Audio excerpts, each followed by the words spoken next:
This company is valued at more than $8.3 billion, and it all started as a one-man operation. Hear how the founder did it on this episode of Startup Savant TLDL.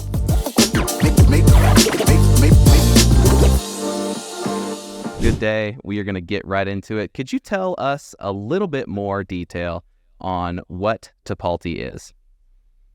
Sure. So Tipalti automates financial operations for high growth and mid-market companies. That would be companies, let's say, up to around 1,000, maybe a few thousand employees. And what's challenging with these finance leaders in these companies is that they already know the complexities of running a successful finance function. They know what great execution looks like. But in these, 200, 400, 500 person companies, 1,000 even, resources go towards everything but the back office, everything but managing suppliers. It's all about the product, the growth, the market, the go-to-market, the brand, the employees, the partners, everything but. So you're left with a finance leader that has relatively complex needs, but low ability to execute. And therefore, when you solve for the needs of those finance leaders, you need to solve for the many functions that make finance operations. In our case, it's everything from supplier onboarding, supplier vetting, procurement, invoice processing, PO matching, currency management, reconciliation, expense management, credit card management, just a very broad set of challenges. You have to manage to do all of that, but it's not just scratching the surface. The product needs to have a certain depth because these companies already start having a level of complexity. So you need the breadth, you need the depth. Usually breadth and depth comes with long implementation and an integrator and a couple of years and many hundreds of thousands of spend. This is not available for our customers. You need breadth, depth, and simplicity all in one package. And that's what makes us unique. We do have that breadth. We've started in 2010 and have created the depth over the years and have made it very simple. And I think we're gaining the success we do thanks to that. And yeah, for the first year, I was the developer, I was the integrator, I was the support, the marketing, the sales, created the website. There was a phone number that you could call and you pressed 1 for sales, 2 for marketing, 3 for support. It all went to me. So I did what I had to do at the time. I want to talk about risk taking. And something that interesting came up when we were doing research, and that was between entrepreneurial gigs. I'm going to quote there. Between entrepreneurial gigs, you played poker to make a modest living. Can you tell us a little about this poker career? So there were two periods of poker. The one you're referring to, so I just got into poker earlier in I forget exactly what year, but between these two periods, 2008 and 2010, I decided to play poker. I call it professionally, semi-professionally, like it was making a living. I couldn't sustain myself with that living only. I have friends who are now professional poker players. I believe I could have become a professional poker player. I think my career is better, and poker is a hard way to make easy living, they say.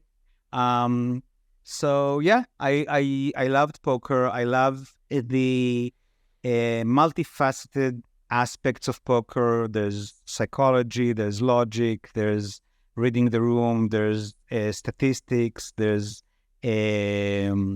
guts. There's a lot going into poker that, by the way, there's some analogies in business life as well of just, reading your cards properly and playing and reading the other players' cards, even without seeing them, understanding the other players' cards, making sure that you do not play the stance that they play in front of you, but you actually play the cards. This is really important. It actually happened to me in life where I had to do that, and in tough negotiations, I called the bluff on some people a few times.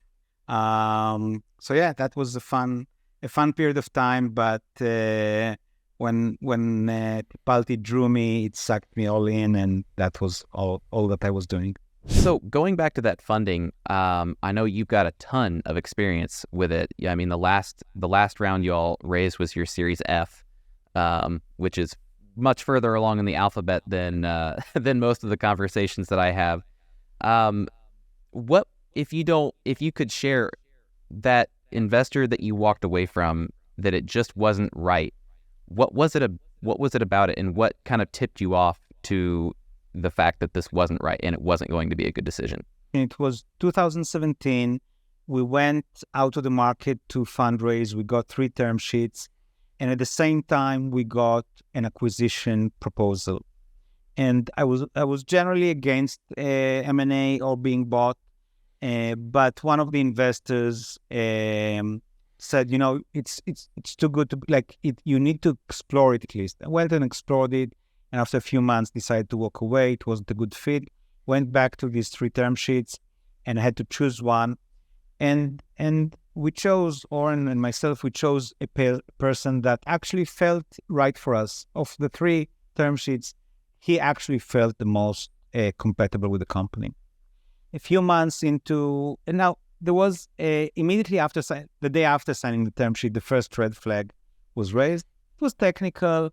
He wanted something that not only he should have asked before the term sheet, but I asked him explicitly, and Oren asked him explicitly, are you clear with that? Is it only legal and financial due diligence? He said yes. And the day after, he said, oh, I need more business due diligence, which was kind of disappointing. But we are, one of the metrics, we haven't discussed it, but one of the metrics in the company is 1% gross annual churn. Customers stay with us forever. So they love us. Yeah, of course, speak with customers, whoever you want. So it didn't matter to me. But about, I think, a month or 6 weeks into the process of the definitive agreement, I got 2 calls from people who care about me and said, we've heard that you're in working or fundraising from this investor.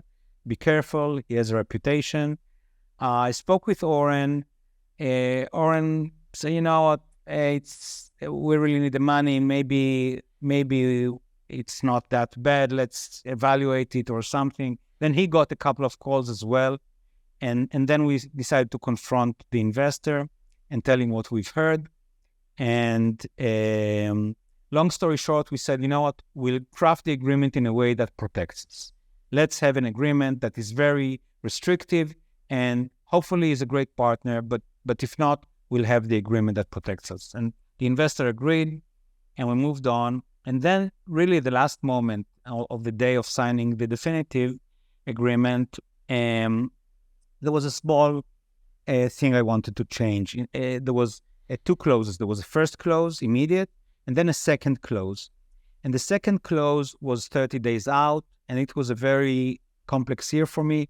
I didn't want to go directly to raising the second clause or working on the second clause. I asked to extend it to 60 days.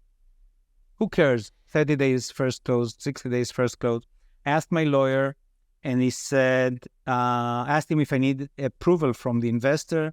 He said, technically you don't need to, but it's common practice, it'll be the right thing to do, so do that. And then I said, you know what, it's actually a good opportunity. Let's do that. Let's ask him and see how he responds. If his reputation that we've learned of will show up somehow in that. I spoke to Oren. Oren said, come on, it's too easy. No one fails this test. If he fails this test, then it's done. Of course, I asked the investor, I want to extend the second close from 30 days to 60 days. And he blew up. He became very aggressive, completely inappropriate language, just all around unacceptable. And we decided to walk away. I have to credit Oren that provided me with a backup, because we changed our plans. We didn't raise as much as we wanted. There were some changes to the plan, but the changes were worth it to avoid these investors. This was actually the final red lines. We were ready to sign and walked away. At the time, it was a huge round for us. It was a $30 million. The previous round was, I think, 8. So it was a major, major round. We were also running on fumes because it was that year with everything that happened in the year. So yeah, it was one of those defining moments in the life of a company.